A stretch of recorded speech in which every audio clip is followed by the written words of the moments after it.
જોરદાર શાક બનાવ્યું એટલે ભીંડાનું. હા એકદમ અલગ જ રીતે સ્વાદમાં એકદમ મસ્ત. અને જીરાવાળા પરોઠા હાથે એકદમ લાલ ચટાક.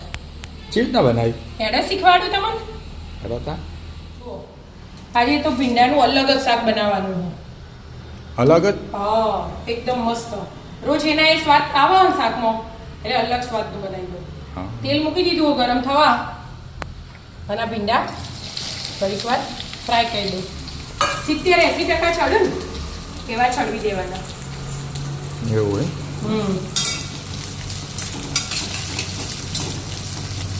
તળી દેવાનું. હા તેલમાં આપણું લેવાનું.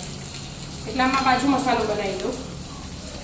1 ચમચી જીરું લીધું, 1 ચમચી આખા ધાણા, અડધી ચમચી વરિયાળી, 1 ઇંચ જેટલો આદુનો ટુકડો, બધું ભેગું કર્યું. હા અને 1 લાલ મરચું વઘાર માટે અને લીલા મરચાં તીખાસ માટે. મિક્સર કરી દેવાનું. હા અને ધાણા લીધાનું.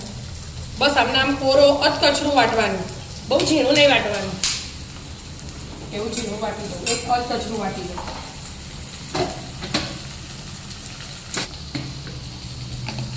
અધકચરું ચટણી જેવું થઈ ગયું. એનો જ વઘાર કરવાનો. હા હવે ભીંડા હે ને બહાર કાઢી દેવાનું. બહાર કાઢી દેવાનું.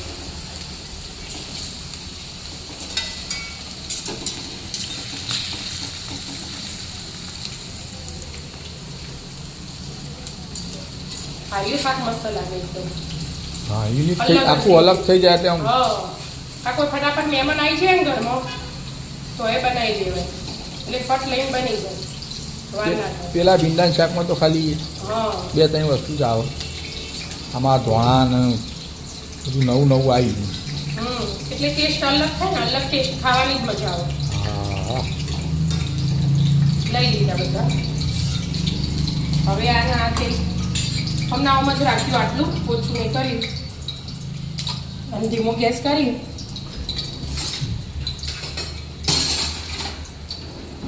ડાયરેક્ટ ચટણી સીધું આ નાખી નાખી દીધું. હા આ જ નાખી દેવાનું.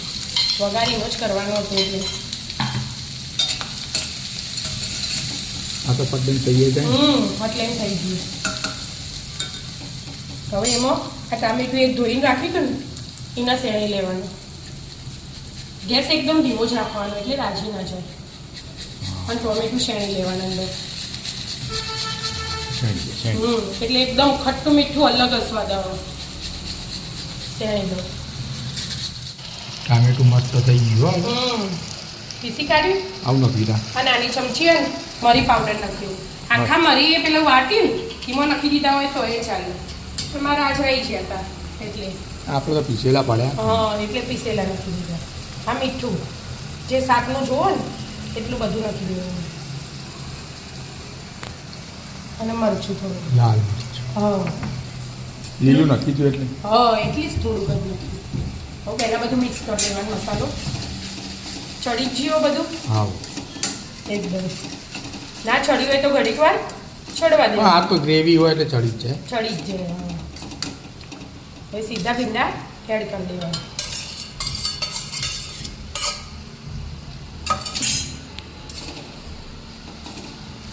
અને આવું ચડવા દેવાનું. હવે આવી 2-5 મિનિટ ચડવા દેવાનું, વધારે નહીં. ચમ તે તળાઈ જાય ને એટલે 70-80% ચડી જાય. હા. એટલે એકદમ અલગ લાગે મસ્ત. હા ચડવા દે. જોરદાર બન્યું હો ભાઈ શાક. આ આમચૂર પાવડર અડધી ચમચી અને અડધી ચમચી ધાણા પાવડર. ધાણા બે નાખીને મિક્સ કરી દીધું. શાક શાક ચડીએ જ ફટાફટ બની જાય. અને જે ડુંગળી લસણ ના ખાતા હોય ને આ એના માટે સ્પેશિયલ. બિલકુલ ડુંગળી ના આવે કે લસણ લસણ ના ના આવે. આવે. હા અને સ્વાદમાં એકદમ અલગ જ. એટલા માટે આ થોડા ધાણા. શાક તૈયાર. કેટલી વાર થઈ? કોઈ વાર ના એના હાથે આ શાક હાથે ખવાય ને એવા જીરા પરોઠા બનાવો.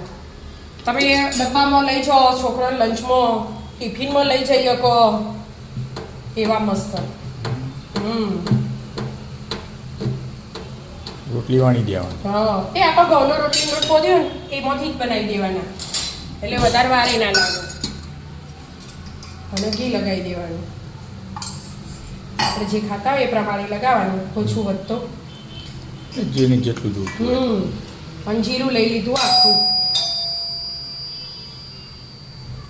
લાલ મરચું, લાલ મરચું અને આ આમચૂર પાવડર લીધો મેં, આમચૂર પાવડર, અને લીલા ધાણા, ધાણા બધું મિક્સ કરી દેવાનું બરાબર.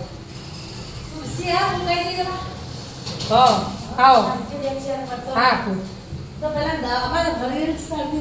બસ આવી રીતે બનાવી દેવાનું અને વણી દેવાનું મસ્ત ત્રિકોણ પરોઠો.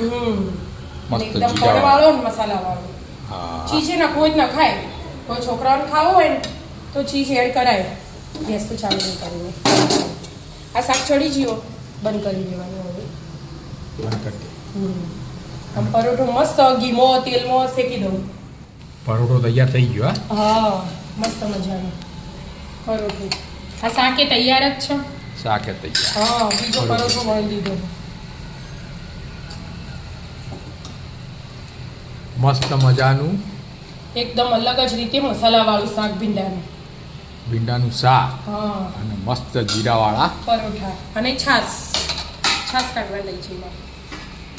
આવી જાઓ મિત્રો, મસ્ત મજાનું મસાલેદાર ભીંડાનું શાક, પરોઠા અને છાશ ખાવા. રાધે રાધે. રાધે રાધે.